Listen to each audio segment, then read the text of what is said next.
Hello everybody. It is me, We Heart Bobby. I am back with another YouTube video. I am a little under the weather today. Really, to me, that there's no better music to listen to when you just want to lay in bed all day under a nice cover than Mr. Noah Kahan. I'm wearing the shirt on brand today.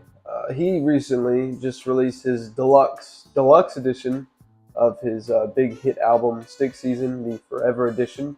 And with this album has come a plethora of features from such names as Post Malone, Gracie Abrams, and Hosier.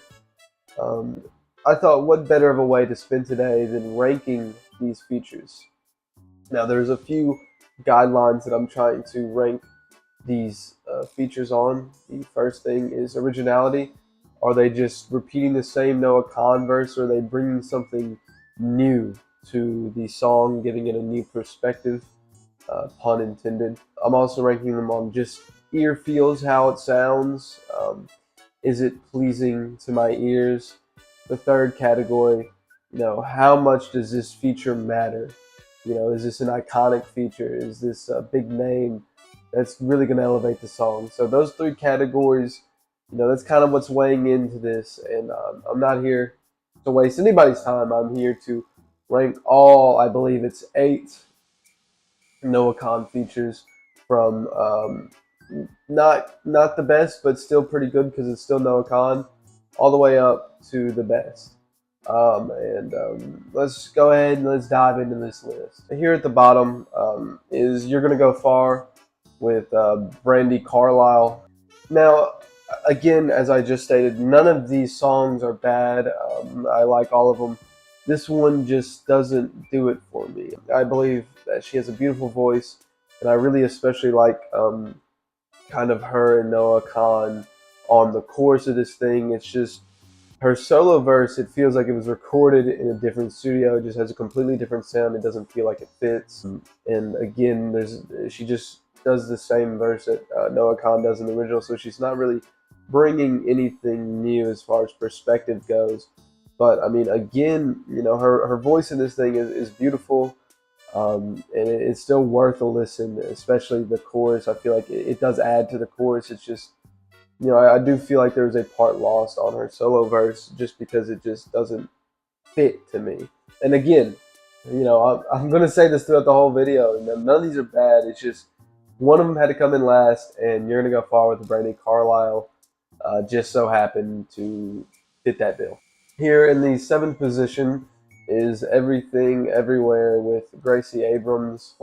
I feel like this one could get backlash from the Noah Kahan community, but just for me, I don't like the voice effect that they used on this song for Gracie Abrams. It just, again, to me, it just doesn't feel like it fits the Stick Season sound. It's not a bad song, but I just like the original better. Again, no original verse for this one, so that does lose it points. I didn't like the voice effect that they used for Gracie Abrams on this thing. It just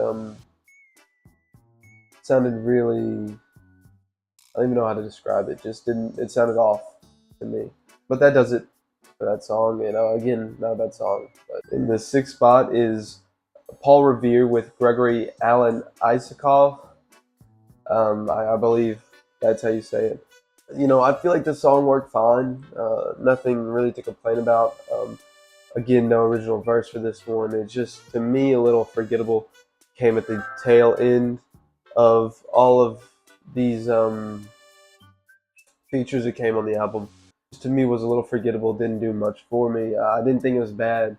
It just didn't impress me. It wasn't memorable to me when I was, listening back to all these songs for this video. This was the one that I forgot, and that's a shame because Paul Revere is actually probably the most underrated song on the entire Stick Season album. But for me, this one, it's all right. So 6th spot is good enough. Here in the 5th spot is going to be Call Your Mom with Lizzy McAlpine. On this song, she is, again, a beautiful voice, and I really did enjoy listening to this one. But, there's just 4 better ones than this one. This one's good, very solid, but it does lose points for not having an original verse. That's it's just gonna cost you in the long run when there's, 8 great, amazing songs to rank. You gotta one of them's got to rank lower than the other ones, and then for this one, it just does. But I do really enjoy this one. Her voice on this one is beautiful, and I do feel like it does add a little bit to the song. But yeah, fifth spot, Call Your Mom, Lizzy McAlpine.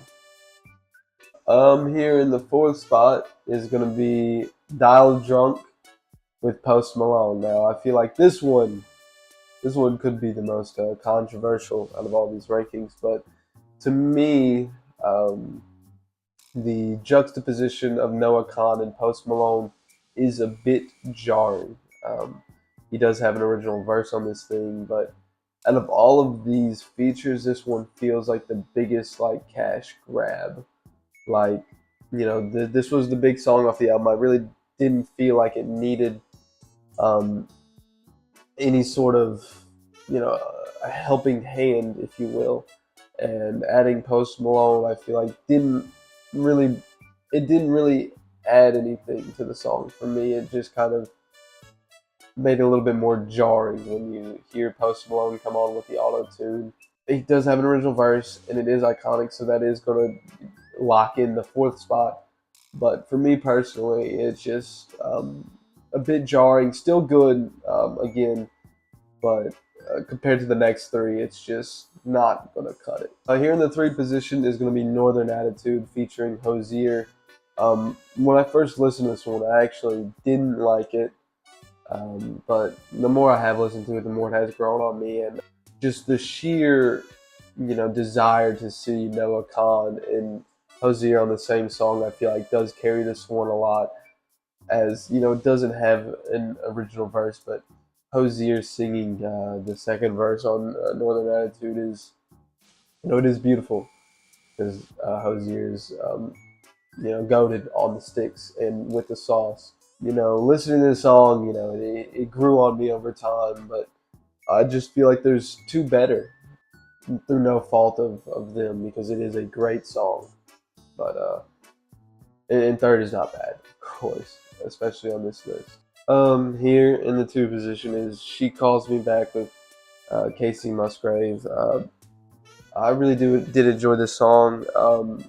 It's not a completely original verse, however, she does slightly tweak some of the lyrics to kind of give the song a new perspective, which I appreciate a lot because a lot of these are just them rehashing the same verse, and it does add a little bit in some cases, but I feel like this one takes the song up to a whole nother level. Like, this is the definitive version of the song, and a beautiful voice on this one again. Um, but I really do like the new perspective on the song, and it adds another layer, and on these features where some of them do feel like he's just putting another song out there, I do appreciate that. Um, so number two, She Calls Me Back, and finally in the one spot, this one there's a little bit of bias because it is my favorite song on the original album. It is Homesick featuring Sam Fender. But listen to me, listen to me right now. Original verse, um, absolutely amazing lyrics on this one that he comes up with, like staring at the ocean as if to pick a fight. Like, come on, like absolute bars he's dropping on this thing. Of course, it is my favorite song off the original album, so it does get brownie points for that. But with this verse, he does add new perspective, and again, I appreciate um, that. So the definitive one out of the Infinity Gauntlet here is going to be Homesick with Sam Fender. What do you guys think? What are your thoughts on the Noah Khan Infinity Gauntlet? What's your favorite feature? Do you even like Noah Khan, or are you more of a cigarettes after sex kind of guy?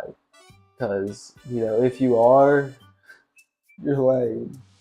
But I do appreciate you guys watching, and sorry that my voice is sick or something like that. I don't know. But hit a like, Did you guys know that only 3% of people that watch my videos are subscribed? Bet you didn't. So go ahead and subscribe, leave a comment, tell me your favorite Noah Kahan song, and thank you guys for watching.